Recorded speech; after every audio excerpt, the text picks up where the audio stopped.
뉴스 보거나 뭐 신문 보거나 그럴 때마다 진짜 이 저출산에 대한 걱정이 굉장히 좀 커요. 그리고 주변에 많은 분들 말씀 들어보면은 진짜 우리나라 정말 위험하다라고 말씀하시는 분들도 많고, 뭐 이게 진짜 맞는지 안 맞는지 모르지만 이대로 가면은 한국이 인구 소멸 1호 국가라고 또 얘기도 나왔었고요. 진짜 좀 심각한 건 맞죠? 데이비 콜먼인가 하는 인구학자인 것 예. 같던데, 한국이 전 세계에서 인구가 소멸하는 최초의 국가가 될 것이다, 그렇게 말하는 인구학자도 있잖아요. 그럴 정도로 사실은 이제 인구에 관한 책들을 저도 이렇게 찾아서 보면 한국의 사례를 다 중요하게 다루고 있어요. 왜냐하면 이건 정말 미중유의 사태이기도 하고 인구학자가 보기에도 너무 위험하기도 하고 너무 신기하기도 한 그런 격감 추세 속에서 우리가 살고 있는 게 아닌가. 야, 원래 이 인구를 유지를 하려면 최소한 2.1은 돼야 돼요. 2.1. 네, 뭐 당연한 거죠. 그렇죠. 사실은. 두 명이 두 명이 있어야 결혼해서. 결혼을 해서 났는데 지금 우리 상황은 굉장히 심각한 건 맞고, 유엔 같은 데서 프로젝션을 해요. 보면은 2100년에 가면은 우리나라 인구가 딱 절반으로 줄어들어요. 가장 큰 문제는 급격하게 인구가 줄어드는 거예요. 그러니까 지금의 속도가 되면은 4명이던 사람이 1명으로 줄어드는 거잖아요. 그리고 동시에 진행이 되는 게 고령화다 보니까 실제로 생산 인구가 줄어들고 일할 수 있는 인구가 줄어든다라고 하는 것은 한 나라 전체를 이렇게 지고 갈 인력이 모자라다라는 거라고 볼 수가 있어서, 대한민국의 입장에서는 이게 굉장히 큰 문제인 게 앞으로 몇십 년 안에 실제로 일하고 세금 내고 나라를 먹여 살릴 인재들 자체가 압도적으로 모자란 상황이 되는 거죠. 그러니까 이 인구가 두는 그 자체보다도 인구 구성이 어떻게 되는가가 굉장히 중요한 거거든요. 그래서 우리가 인구 피라미드라는 거 배웠잖아요. 보시면은 우리나라는 거의 정확하게 마른 목골이에요. 그러니까 아래로 갈수록 이제 인구가 줄어든다는 거죠. 근데 우리가 보통 16살부터 64살까지를 노동 가능 인구라고 해요. 이 사람들이 주로 이제 그 국가에서 생산을 한다는 건데, 이 인구가 자꾸 줄어들게 되니까 생산력이 떨어지게 될 거고, 그러면 우리가 이제 경제적으로 굉장히 힘들게 될 거다라고 얘기를 하는 거죠. 예를 들어서 우리가 전체 지금 한 100 정도를 생산을 하고 있고 노동 가능 인구가 10이다. 그러면은 이 사람들이 한 각각 10개씩 생산을 그렇죠. 하면 되는 거잖아요. 근데 이게 5로 줄어들면은 이제 50밖에 생산을 못 하게 되는 거죠. 그러면은 남은 5명이 똑같이 100을 생산하게 하려면은 이제는 10이 아니라 20을 생산을 하게 만들어야 되는 거잖아요. 그러려면 결국엔 기술 혁신밖에 없는 거죠. 그래서 부가가치가 높은 상품을 생산하게 하고, 그래서 경제력을 유지를 해야 되는데, 그거는 기술 혁신으로만 가능하다. 저도 사실은 인구가 줄어드는 것 그 자체보다도 젊은 인구 대비 노인 인구가 너무 많아지는 그게 정말 치명적인 문제다라고 생각하고 있거든요. 저는 지금도 생각나는 게 뭐가 있냐면, 90년대 중반에 제가 여의도에 있는 어떤 회사에 견학을 갔을 때, 그 회사에서 아침에 제일 먼저 출근한 제일 막내 직원이 쭉 사무실을 돌면서 하는 그 회사의 아침을 시작하는 그 일이 있었는데, 그게 뭔지 지금 젊은 분들은 이 방송 보시면서 생각을 하시면 아무도 못 맞추실 거예요. 커피 타는 거? 책상 닦는 거? 비슷하게 생각하셨는데 지금은 아직까지 21세기 아이디어예요. 90년대 중후반에 우리나라 여의도의 사무실에 제일 먼저 출근한 막내 직원은 자리를 쭉 돌면서 자리마다 있는 직원들의 재떨이 비우는 일을 했어요. 그때만 해도 사무실에서 담배 피우는 게 당연했고, 그 재떨이를 막내 직원이 아침에 출근해가지고 비워주는 게 당연했던 시대라고. 그런데 세월이 지나가면서 젊은 세대들이 쭉 올라오니까, 그리고 젊은 세대들이 숫자가 많으니까, 아유 부장님 사무실에서 누가 이제 요즘 담배 피웁니까? 담배 피우지 맙시다. 이건 뭐 다 건강도 안 좋고 한 건데, 문화가 바뀌면서 새로운 문화가 들어오면서 부드럽게 사회가 바뀌어가고 저절로 진보가 일어나거든요. 90년대에는 하루가 멀다 하고 힙합이라는 노래가 나왔다. 야, 그런 옷차림을 하고 노래를 부르는 게 그게 이해되냐? 랩이 나왔다. 야, 저게 노래냐? 그렇지만은 젊은이들이 좋아하는 문화니까 주류로 자꾸 들어오거든요. 이 사회 이른바 X세대의 물결이 지금 일고 있습니다. 무엇을 생각하고 있는지, 무엇을 지향하고 있는지, 그 특성을 한마디로 정리할 수 없는 20세기 말의 신세대.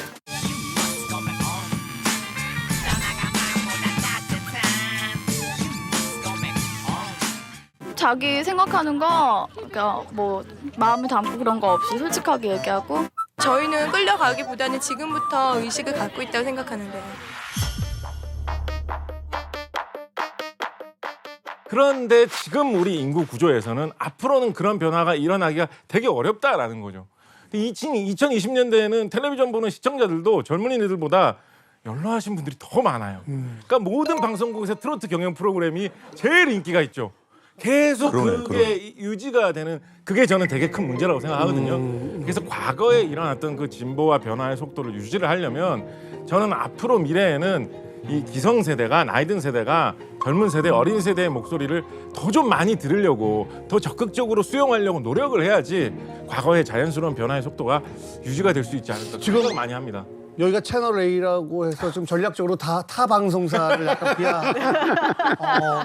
대단하십니다. 대단한데요. 네. 세계에서 인구가 가장 많은 나라가 중국이 아니라 인도죠. 인도예요.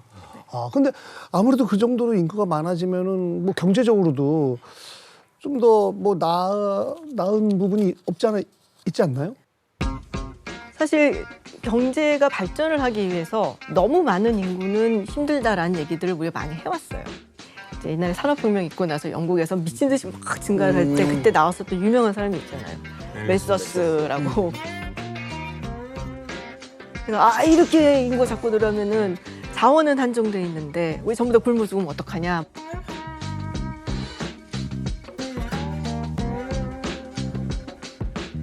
그게 이제 70년대까지 사실은 계속 이어져 왔어요. 많은 나라들이 경제 성장을 해서 그 정점을 찍기 전까지. 그래서 우리도 그 얘기를 했었죠. 산하 정책을 얘기를 하면서 그렇죠. 네, 아들 딸 구별 맞고 둘 만나서 잘 기르자. 똑딱하는 이 순간 지구에는 3명씩의 새로운 생명이 자꾸 태어나고 있습니다. 덮어놓고 낳다보면 거짓골을 못 면한다. 딸, 아들 구별 없이 둘만 낳아 잘 키우는 것은 경제 수준을 높이는 문화운동입니다. 그렇게 얘기를 해서 산하 정책을 하면서 사실은 지금 반포에 있는 아파트 예. 지금 막 재건축하고 정말 우리나라에서 가장 비싼 아파트. 1977년에 한국 정부에서 청약제를 시작을 하면서 우선순위를 줘요. 가점같이. 그래서 그 두 기준이 하나는 해외 취업, 외화벌이니까. 또 다른 하나는 정관수술. 그걸 하면 네. 맞아. 네. 예전에 그래서 더 이상 아이 낳지 않는다. 네. 네, 그래서 그 정관 수술 때문에 네. 형성된 그 아파트촌을 당시에 고자촌이라고 고자촌. 불렀습니다. 진짜로. 네. 아, 고시촌이 아니라. 네, 네. 고자촌. 예. 내시촌이라고도 했어요. 네, 그렇게 말을 할 정도로 실제 그런 일이 있었죠. 그래서 그러니까 이게 결국에는 경제 발전의 발목을 잡는다고 생각하니까 산하 정책을 했는데 시간이 지나고 나서 어느 정도 살만해지니까 인구가 필요해진 거죠, 이제. 왜냐면 인구가 줄어든 건 우리뿐이 아니고 거의 모든 선진국에서 다 일어나는 일이거든요. 인구 문제에 관해서는 우리가 이제 항상 그 멜서스 얘기하게 되잖아요. 그래서 멜서스의 인구론이라는 저작은 너무 큰 영향을 미치기도 하고 실제로 탁견이 담겨 있기도 하고. 근데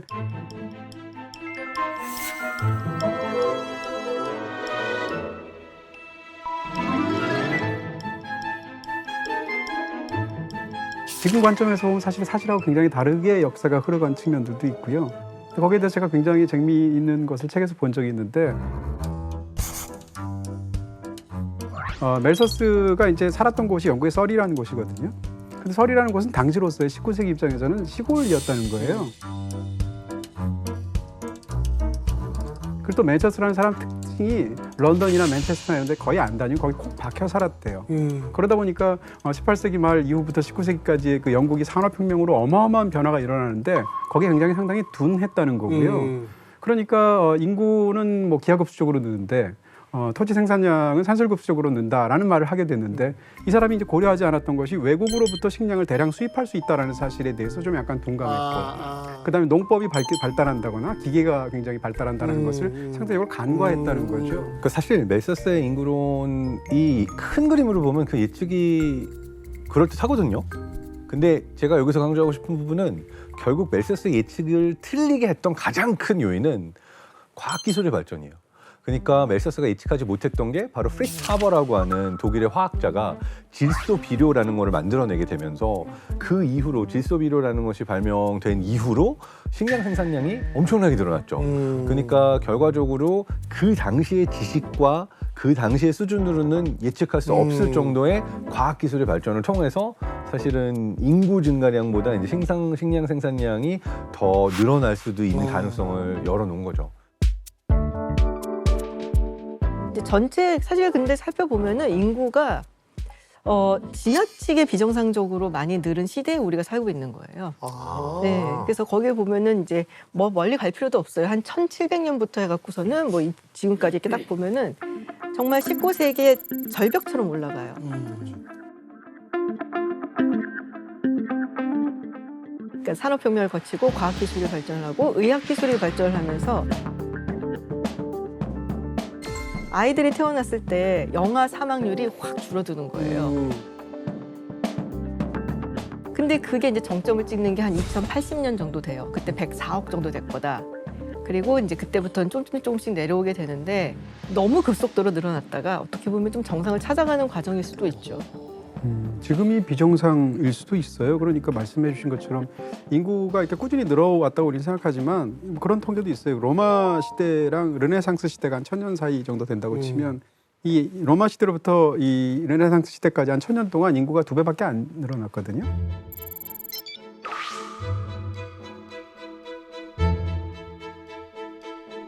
(18세기에) 인구가 10억 명이 안 됐단 말이에요, 전 세계에. 근데 지금 한 200년 조금 더 지났는데 인구가 한 80억 되잖아요. 그러니까 지금 상황이 어떻게 생각하면 비정상적인 걸 수도 있고 어떻게 보면 그전까지는 인구가 수축했다가 늘어났다가 하는 것을 계속 순환적으로 인구가 유지가 됐는데 지금은 사실은 이제 급격하게 19세기, 18세기 후반에 산업혁명 이후에 급격하게 올라간 거거든요.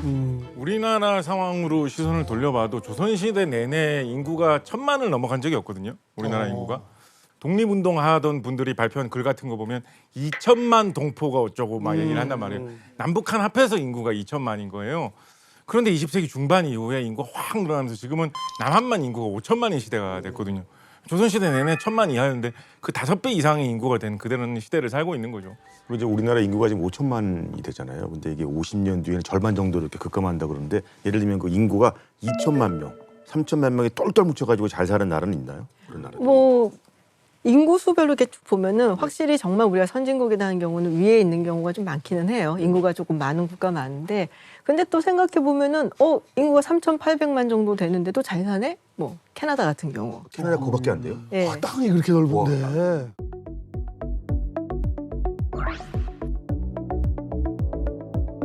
호주는 2,600만 정도예요. 거기는 근데 땅이 넓어도 중간지는 거의 못 쓰기 때문에 그렇죠. 대부분 이 코스트, 해안 쪽에서도 몰려 살죠. 근데 그런 나라들은 사실은 자원이 굉장히 많거든요. 그래서 그런 걸로 이제 계속 먹고 살 수가 있고. 근데 한국 같은 경우는 뭐 우리가 맨날 어릴 때 들었던 것처럼 인적 자원 얘기를 해왔는데 그렇게 따졌을 때는 인적 자원이 이렇게 줄어든다는 것은 우리한테 조금 치명적일 수 있죠. 근데 유럽을 보게 되면 네덜란드, 덴마크, 벨기에 같은 나라들은 인구수가 높지 않고 인적 자원만 가지고 잘 살고 있는 나라들 중에 하나죠.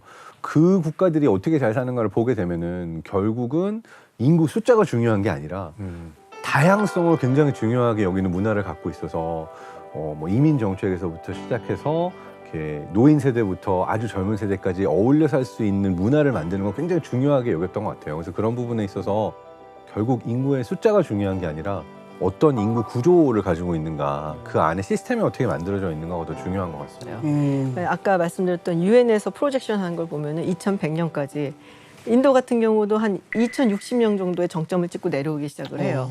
그런데 희한하게 정말 개미 눈물만큼 찔끔찔끔 내려가진 않고 거의 비슷한 수준이지만 올라가는 나라가 하나 있어요. 미국이에요. 아, 미국. 그러니까 미국이 실질적으로는 제가 알기로는 출산율이 1.63가 그래요. 그러니까 2가 넘지 못하잖아요. 작은데. 결국에는 인구를 이제 이민으로 받아들여 갖고 충당을 하는 건데 쉽지는 않죠. 이민이라는 것이. 이게 이제 정치적인 이슈이기 때문에 이걸 해결해야 되는 부분도 있고 그리고 이민이라는 것을 통해서 훨씬 쉽게 해결은 되지만 사실 단기적이에요. 이 사람들이 와서 정착한 다음에 한 세대가 지난 다음에 그 다음에는 또 이 사람들이 더 애를 낳을 것인지 안 낳을 것인지는 알 수가 없어서 뭐 정치적으로 자기의 위험을 감수를 하고 이걸 추진하기는 쉽지는 않죠. 출산 정책이 얼마나 이제 극적으로 지금 어긋나게 됐는지 이런 것들 우리가 많이 얘기하는데 최근에 나온 이제 축소되는 세상이라는 책이 있어요. 거기에 나온 얘기인데 중국은 이런 강력한 어떻게 생각하면 막 거의 강압적인 그런 출산 정책을 잘못 쓴 것이 아니다라는 견해예요. 어떻게 생각하면 출산 정책이 얼마나 어려운가라는 걸 보여주는 반면교사 같은 건데 중국이 이렇게 한 자녀 낳기 운동을 본격적으로 드라이브를 건 게 1979년도부터란 말이에요. 사실 인구 통계에 따르면 이미 중국의 출산율이 극적으로 줄어들기 시작한 건 대략 1967년이나 68년도부터입니다.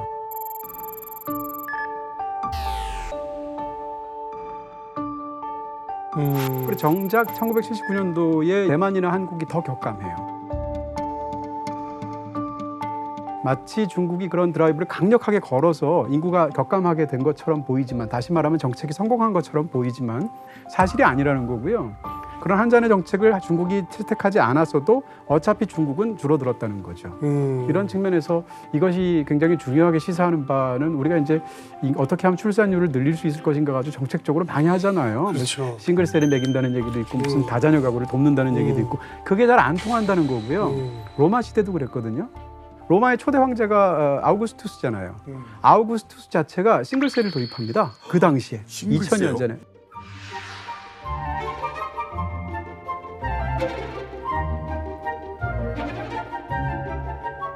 싱글세요? 2000년 전에. 네. 그래서 생각만 해도 진짜 열받는데. 아니 혼자 있는 저는 싱글세까지 낸다고 생각. 로마에서는 못 사시는 거예요.